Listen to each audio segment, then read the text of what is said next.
दो टाइप के चार्जेस हो सकते हैं, या तो एक चार्ज मूव कर रहा है या एक रेस्ट में है। भाई जहां पर चार्ज रेस्ट में है, स्टेशनरी है चार्जेज वहन चार्ज आर स्टेशनरी और रेस्ट इलेक्ट्रोस्टैटिक कहलाता है। एंड चार्ज मूव कर रहा है, जो आपने क्लास 10th में भी पढ़ा है कि चार्ज मूव करता है तो इलेक्ट्रिक करंट बोलते हैं। इलेक्ट्रिक करंट में चार्ज मूव करता है, करंट में चार्ज मूव करता है तो इलेक्ट्रिसिटी बोला जाता है। वो आपका यहाँ पर चैप्टर 3 होगा। अभी तो इलेक्ट्रोस्टैटिक्स वो टॉपिक पढ़ने हैं यहाँ पे जहां पर चार्ज मूव नहीं कर रहा है। Now concept of charge, electric charge के बारे में पढ़ना है। छोटी सी डेफिनेशन है, देखते हैं। फिजिकल प्रॉपर्टी होती है, it is the physical property of matter, जिसकी वजह से वो दूसरे चार्ज को अट्रैक्ट या रिपेल करता है। दो बॉडी पे चार्ज है, वो दोनों एक दूसरे को या तो अट्रैक्ट करेंगे या रिपेल करेंगे। इट मींस दोनों एक दूसरे पर एक फोर्स लगाएंगे। प्लस नेगेटिव अट्रैक्ट कर रहे हैं, पॉजिटिव पॉजिटिव रिपेल कर रहे हैं। तो भाई पॉजिटिव नेगेटिव क्या है, चार्ज है, ऑपोजिट है तो अट्रैक्ट कर रहे हैं, एंड लाइक है तब रिपेल कर रहे हैं। चार्ज यार क्लास पढ़ा, चार्ज कितने टाइप के होंगे सभी को पता है, 10th में पढ़ा है। Positive charge negative charge. Positive charge, proton is said to have positive charge, electron negative charge. Proton पे चार्ज प्लस ई, इलेक्ट्रॉन पर नेगेटिव हुई। तो बच्चों आखिर चार्ज किसी बॉडी पर होता कितना है मैं बताता हूं। भाई मान लिया अभी मैंने आपको यहां पर बताया कि प्रोटॉन पर जो चार्ज होता है, चार्ज और proton plus E and charge on electron minus E होता है। बिल्कुल ठीक। एक बॉडी में जितने नंबर ऑफ प्रोटॉन होंगे उतने नंबर ऑफ इलेक्ट्रॉन्स भी होंगे। अगर मैं मान रहा हूं कि एक बॉडी में 5 प्रोटॉन है, लेट कर लीजिए, और 5 ही इलेक्ट्रॉन है, बॉडी पर नेट चार्ज कितना होगा? Net charge on body 0। सभी बॉडी न्यूट्रल है, कोई बॉडी करंट मारती है आपको? नहीं ना, न्यूट्रल है। लेकिन आप क्या करते हैं, जब दो बॉडी को रब करते हैं या एक बॉडी के इलेक्ट्रॉन दूसरी बॉडी में मूव कर जाते हैं, तब क्या होगा? देखिए, यदि मैं एक इलेक्ट्रॉन यहां से बाहर निकाल लेता हूं, एक इलेक्ट्रॉन में बाहर निकाल लेता हूं तो कितना चार्ज आएगा? +1e। दो इलेक्ट्रॉन को बाहर निकाल लेता हूं +2e। अगर एक इलेक्ट्रॉन एक्स्ट्रा डाल देता हूं मैं, तब चार्ज आएगा -e। दो इलेक्ट्रॉन डाल देता हूं -2e। इसका क्या मतलब है? किसी भी बॉडी में इलेक्ट्रॉन के ट्रांसफर होने की वजह से अगर इलेक्ट्रॉन छोड़ के जाएंगे तो बॉडी पर पॉजिटिव चार्ज आएगा, और इलेक्ट्रॉन आएंगे तब बॉडी पर नेगेटिव चार्ज आएगा। तब हम बोल सकते हैं किसी भी बॉडी पर charge Q equal Ne ± Ne। Positive भी हो सकता है और नेगेटिव भी हो सकता है। इलेक्ट्रॉन जाएंगे, loss of electron, positive charge. कब आएगा ये? Loss of electrons. Negative charge, gain of electrons. Electron के गेन करने पर नेगेटिव चार्ज आएगा। और ज्यादा नहीं पढ़ना, इस टॉपिक को खत्म करते हैं। Charge equal ± Ne। Unit of charge coulomb होती है, लेकिन coulomb is a big unit. Small unit millicoulomb. Millicoulomb के लिए स्मॉल m यूज करेंगे, 10⁻³ कूलाम। सभी में -3 का डिफरेंस होता है। Microcoulomb -6 coulomb, nanocoulomb -9 coulomb, picocoulomb -12 coulomb, आगे फेमटो वगैरह होते हैं। मिली, माइक्रो, नैनो, पीको, -3 का डिफरेंस सभी में होता है। Now properties of charge. Charge like mass is a fundamental and intrinsic property of matter. भाई मास की तरह चार्ज भी एक फंडामेंटल प्रॉपर्टी होती है, इंट्रिंसिक प्रॉपर्टी होती है। और unlike charge attract, like charge repel. Unlike means negative है तो लाइक है ना, एक जैसे चार्ज है, दूर करेंगे, दूर लड़ाई, पॉजिटिव, लाइक चार्ज है तो भी दूर। एक नेगेटिव पॉजिटिव अट्रैक्ट करेंगे। 3 प्रॉपर्टीज आप चार्ज की पढ़नी है आपको। Number 1, electric charge is additive. It means electric charge को आप ऐड कर सकते हैं, लेकिन एलजेब्रिक सम लेंगे। अभी बताऊंगा। इलेक्ट्रिक चार्ज क्वांटाइज होता है, इलेक्ट्रिक चार्ज ऑलवेज कंजर्व्ड होता है। ये तीनों प्रॉपर्टीज हमें पढ़नी है। फर्स्ट प्रॉपर्टी देखते हैं। एक सिस्टम है, सिस्टम में कुछ चार्जेस है, Q1 +3 है, +3e 2e -e +5e -2e। हमें देखना है सिस्टम पर टोटल कितना चार्ज होगा। जिसे फोर्सेस को प्लस करते थे, वेक्टर सम करते थे, यहां पर वेक्टर सम नहीं होगा, यहां पर एलजेब्रिक सम होगा। +3 3 2 5, 3 + 2 5 5 10 10 -3 +7e, इतना चार्ज होगा। इसका मतलब किसी भी सिस्टम को पर यदि टोटल चार्ज निकालना है, किसी भी सिस्टम पर यदि टोटल चार्ज निकालना है, वो सभी चार्जेस का सम होता है। Q1 + Q2 + Q3 + Qn होता है। चार्ज अभी हमने प्रोड्यूस किया था। चार्ज प्रोड्यूस होता है, एक बॉडी के इलेक्ट्रॉन दूसरी बॉडी में ट्रांसफर कर जाते हैं। मैंने कहा आधा इलेक्ट्रॉन ट्रांसफर कर दीजिए भाई, 1/2 इलेक्ट्रॉन। क्या पॉसिबल है?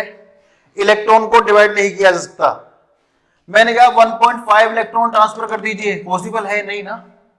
इलेक्ट्रॉन जब भी ट्रांसफर होगा वो फुल ट्रांसफर होगा। ये नहीं कि आधा इलेक्ट्रॉन ट्रांसफर कर दिया, 1.5 इलेक्ट्रॉन ट्रांसफर कर दिया, 4.5 इलेक्ट्रॉन ट्रांसफर कर दिया। इसका मतलब चार्ज जब भी होगा वो E का इंटीग्रल मल्टीपल होगा। N क्या होगा? यहां पर इंटीजर होगा। Integral multiples of basic unit of charge denoted by E। This is quantization of charge. Next होगा conservation of charge. Charge neither be created nor be destroyed. Charge को ना तो आप क्रिएट कर सकते हैं, ना ही डेस्ट्रॉय कर सकते हैं, ओनली एक बॉडी से दूसरी बॉडी पर ट्रांसफर कर सकते हैं। फॉर आइसोलेटेड सिस्टम, आइसोलेटेड का मतलब महात्मा सिस्टम, जिसका दूसरे से कोई मतलब ही ना हो, दूसरे से कोई टच ना करे बॉडी, दूसरे का चार्ज ही ना ले, तो इसका अपना टोटल चार्ज क्या रहेगा? ऑलवेज कांस्टेंट रहेगा। Net electric charge always remains constant. करते हैं body A and body B. Body A पर चार्ज 1 2 3 4 5 +5, बॉडी बी पर 1 2 3 4 5 6 7 +7। अब दोनों को हमने कंबाइन कर दिया, दोनों को हमने टेस्ट करा दिया। कॉन्टेक्ट में चार्ज ट्रांसफर होगा दोनों में। अब चार्ज ट्रांसफर होने के बाद में देखते हैं दोनों बॉडी पर कितना कितना चार्ज आएगा। चाहे कितना भी चार्ज आए, 1 2 3 4 5 6, इसमें +6 आ जाएगा। 1 2 3 4 5 6 +6 चार्ज आएगा। टोटल कितना है? 6 + 6 12। और यहां पर कितना है? 5 + 7 12। दो बॉडी में चार्ज ट्रांसफर हो सकता है, अलग अलग बॉडी में चार्ज चेंज हो सकता है, लेकिन टोटल चार्ज क्या है? कांस्टेंट है। Charges are transferred from object B to object A, लेकिन total charge always constant. That is conservation of charge. Charge जब डिस्ट्रीब्यूटेड होता है यूनिफॉर्म सरफेस है, स्फेरिकल है, चार्ज यूनिफॉर्मली डिस्ट्रीब्यूटेड है। शार्प कॉर्नर है, याद रखना जहां पर शार्प कॉर्नर होते हैं वहां पर चार्ज ज्यादा होता है। पूछा गया है 1-2 बार। Classification of material. Material 3 types के होते हैं। कंडक्टर होते हैं, इंसुलेटर होते हैं, सेमीकंडक्टर होते हैं। कंडक्टर में क्या होगा? Conductor is a material through which charge flow. भाई जहां पर चार्ज फ्लो कर सकता है कंडक्टर होता है। कंडक्टर में फ्लो करने के लिए फ्री इलेक्ट्रॉन्स होते हैं, लूजली बाउंड इलेक्ट्रॉन्स होते हैं। Example, most metal are good conductor. आपने देखा हो कॉपर, एल्यूमिनियम वगैरह के वायर बनाए जाते हैं क्योंकि ये कंडक्टर होते हैं, इनमें चार्ज फ्लो कर सकता है। इंसुलेटर जहां पर चार्ज फ्लो ना करे। Insulator is a material through which charge flows poorly और not at all. Example, silk, cotton में चार्ज फ्लो नहीं करता ना, थ्रेड वगैरह में, प्लास्टिक वगैरह में, तो ये इंसुलेटर होते हैं। सेमीकंडक्टर 12th के एंड में, मॉडर्न फिजिक्स में हम पढ़ेंगे सेमीकंडक्टर, वहां पर ये डीपली पढ़ेंगे। जर्मेनियम, सिलिकॉन, इसमें फ्लो तो होता है लेकिन कंडक्टर और इंसुलेटर दोनों के बीच में होता है। कंडक्टर से कम होता है और इंसुलेटर से ज्यादा होता है। इलेक्ट्रिफिकेशन। भाई अब एक बॉडी को चार्ज करना है, चार्ज करने के कितने मेथड हो सकते हैं? Method of charging, charging by friction. Charging of friction में क्या होगा? सिल्क क्लॉथ, ग्लास रॉड, आप रब करते हैं, रबिंग करते हैं, रबिंग करने पर देखते हैं कि आफ्टर रब ग्लास रॉड के जो इलेक्ट्रॉन्स होते हैं वो बाहर निकलने लगते हैं और वो इलेक्ट्रॉन सिल्क क्लॉथ पर पहुंच जाते हैं। Glass rod become positive charge और silk cloth become negative charge. ये इलेक्ट्रॉन लूज करता है तो यहां पर पॉजिटिव चार्ज और ये इलेक्ट्रॉन गेन करता है, इसका मतलब यहां पर negative charge. Charging by induction. भाई एक चार्ज है हमारे पास में, एक कंडक्टर है, कंडक्टर में लूजली बाउंड इलेक्ट्रॉन्स होते हैं जिन्हें फ्री इलेक्ट्रॉन्स बोलते हैं। फ्री इलेक्ट्रॉन्स मूव कर सकते हैं कंडक्टर के अंदर। अब एक पॉजिटिव चार्ज मान लिया हमने, कंडक्टर क्लोज रखते हैं, ये क्लोज हमने रख दिया। When a charge object is brought close to an uncharge object, अब क्या होगा?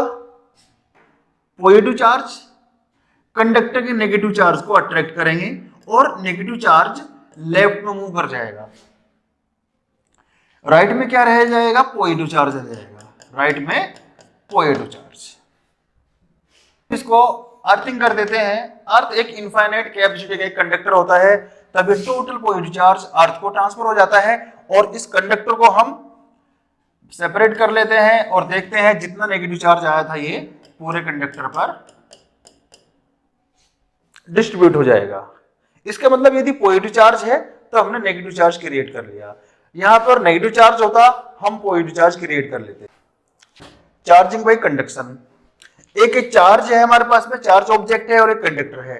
मतलब कंडक्टर को चार्ज करना है तो हमने क्या किया? कंडक्टर को ऑब्जेक्ट के कांटेक्ट में लाएंगे, टच किया हमने और टच करने पर हम देखेंगे जो टोटल चार्ज होगा वो दोनों में डिस्ट्रीब्यूट हो जाएगा। यानी कि अब कंडक्टर पर भी चार्ज होगा और इस ऑब्जेक्ट पर भी चार्ज होगा। यदि दोनों आइडेंटिकल कंडक्टर हैं तब चार्ज दोनों में इक्वल डिस्ट्रीब्यूटेड हो जाएगा, ये याद रखना। अच्छा पॉइंट है, अगर दोनों आइडेंटिकल कंडक्टर हैं, आइडेंटिकल, इस पर चार्ज Q1 है, Q2 है, दोनों को टच करने पर देखते हैं दोनों पर चार्ज इक्वल डिस्ट्रीब्यूट हो जाता है।